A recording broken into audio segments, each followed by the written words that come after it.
Орчин үеийн амьдралын хэв маягаас болоод хүмүүс ихэвчлэн суугаа байдалд өдөржин оффистоо суух, эсвэл гэртээ телевизийнхаа өмнө диван дээр суух, олон цагаар машин барих зэрэг байнгын суугаа байдал байдаг. Тийм болохоор бид нар өнөөдрийнхөө сэдвийг онцгойлон ташаа болон арцны талаар авч ярилцъя гэж бодлоо. Тэгээ ялангуяа энэ асуултаар даваа агшаасаа арцэг ташаанд тустай тасалбууд дээр зөвлөгөө авъя гэж бодож байна.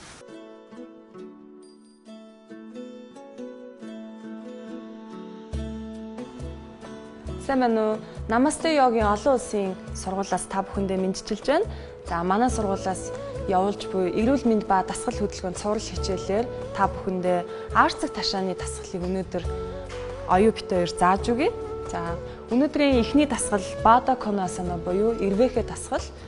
Танай гэрч чинь ийм хүнжил байгаа бол за эсвэл альчуур ч юм уу те ингээд давхарлаад сууя. Дээр нь ирмэгдээр нь суугаарай. За хүнжил дээр суухаар ямар ялгаа байдаг вэ гэхээр нурууны нуглан яснуудыг дээш нь суухад илүү татхад амархан болж өгдөг. Хевлийг эцээ татхад мөн амар болж өгдөг бахан. За хөлийн улаан нийлүүлээд маш энгийн. Хэрвээ таны өвдөг эмзэг бол та хөлөө жоохон бээсээ зайтай жоохон урагшлуулад эсвэл дахиад нэг хүнжил аваад доор нь ороож болно. Ингээд. За ингээд хийчих болно. За эсвэл арай өргөн ном ингээд тавьчих болох нэ өвдөг эвгүй байгаа газараа.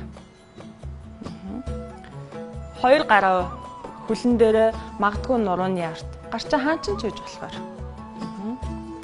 Аль болох суудлын яснаас газраас нуруугаараа толгоон оройгоороо дээшээгээ сунаад нурууны нуглан бүргийг хүндийн өвчөөс байнгын дээш нь татчих жахаар. Эрүүгээ баг зэрэг цээж рүүгээ мөрөө судлаад нүдэ анаад хүүсээ баг зэрэг нуруулуугаа түлхээд эндээ 10-15 амьсгал эндээ үлдээ.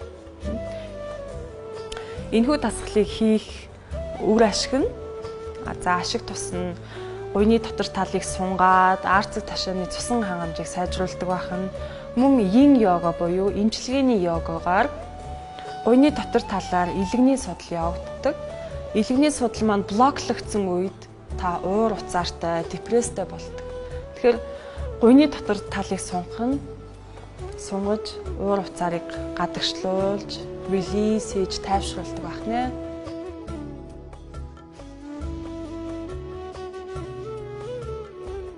Дараагийн дасгал маань яну ширсасана буюу өвдгийг толгойдоо хүргэх гэдэг яну гэдэг маань өвдөг, ширса гэдэг маань толгой.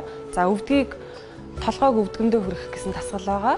За хүнжилтээр суугаад за би өмнө та бүхэнд хэлсэнчлэн хүнжилтээр суухаар нурууны нуглан бүрийг дээш нь хүндийн өвчөөс дээш нь татхад амар байдаг, сунгахад амар, мөн хевлийг эцээ татхад амар байдаг юм аа. Тэгэхээр хоёр хөлөө жийгээд баруун хөлийнхаа улыг өсхийг гуйны дотор авчиръя. Хөлийн улыг хуруунуудыг итэлгээд өсхийг өөрөө жийгээрэй. Хоёргаар тааз руу амьсгалаа аваад амьсгалаа гаргаад доошоогоо тунгая. Хүн болгоны сонголт өөр учраас биеийн бүтэц, анатомийн бүтэц сонголт өөр учраас өнөөдөртөө бүгдээрээ уяа хэрэглээд хийж үзүүлээ. Хоёр гараа ингээд ороогоод. За эхлээд амьсгалаа аваад хойшуулуун. Амьсгалаа гаргаад тоогоо хойш нь нуглаад өөрийгөө доош нь тонголоо.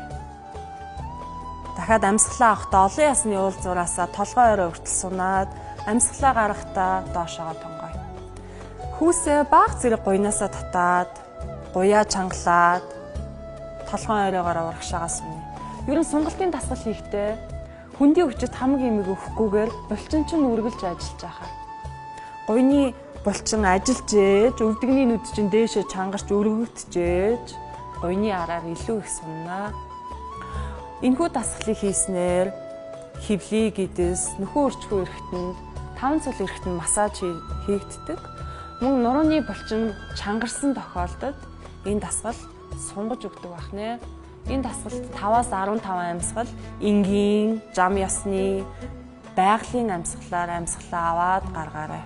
Хүн болгоны биеийн бүтэцээр сунгалттай, сунгалтгүй мөн нурууны өвдөлт янз бүр байдаг учраас та мэрэгжлийн багшийн удирдлагын доор мөн зориултын йогийн студид цэвэр агаартай, агаар шүүгчтэй анги тахимд хичээллэх юм бол илүү үр дүнтэй шүү.